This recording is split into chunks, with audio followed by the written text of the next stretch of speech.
আপনি কি জানেন যে আপনাকে কে চালায়? কিন্তু আপনি জানেন না। আপনি আপনার নিজের ইচ্ছামতো চলেন। কিন্তু এই মর্মে কোরআন কি বলে চলুন দেখি। আয়াতটি হলো সূরা যুখরুফ আয়াত ৩৬। অমান ইয়াশু আন যিকরির রহমানি নুকাইয়িদ লাহু শাইতানান ফাহুয়া লাহু করিন। যে ব্যক্তি দয়াময় আল্লাহর স্মরণ থেকে নিজেকে ফিরিয়ে নেয়, আমি তার জন্য শয়তানকে নিয়োজিত করি, অতঃপর সে হয় তার ঘনিষ্ঠ সহচর। এবং ৩৭ নম্বর আয়াতে স্পষ্ট বলছে ওয়াইন্নাহুম লা ইয়াসুদ্দুনাহুম আনিস সাবিলি ওয়া ইয়াহসাবুনা আন্নাহুম মুহতাদুন। তারাই মানুষকে সৎ পথে চলতে বাধা দেয় আর মানুষ মনে করে যে তারা সঠিক পথেই রয়েছে। এবং ৩৮ নম্বর আয়াতে হাত্তা ইযা জাআনা ক্বালা ইয়া লাইতা বাইনি ওয়া বাইনাকা বু'দাল মাশরিকাইনি ফাবিসাল করিন।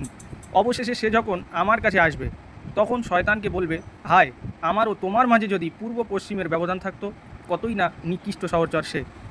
তো আমরা জানলাম যে পবিত্র কোরআন থেকে আমাদেরকে কে চালায়। আসলে যে করিন বলা হয় এ হলো শয়তান।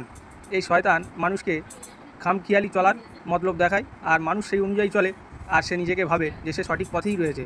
৩৭ নম্বর আয়াত একদম হুবাহু তাই একই কথাই বলে। তো দেখলেন শয়তান মানুষকে কিভাবে চালায়। সূরা মুলক আয়াত ২, আল্লাযী খলাকাল মাউতা ওয়াল হায়াতা লিয়াবলুয়াকুম আইয়ুকুম আহসানু আমালা ওয়া হুয়াল আজিজুল গফুর। যিনি জীবন দেন এবং তিনি মৃত্যু ঘটান আর তিনি দেখতে চান আমাদের মধ্যে মানুষদের মধ্যে আমালের দিক দিয়ে সবচেয়ে শ্রেষ্ঠ কারা, এবং তিনি পরাক্রমশালী এবং তিনি ক্ষমাশীল।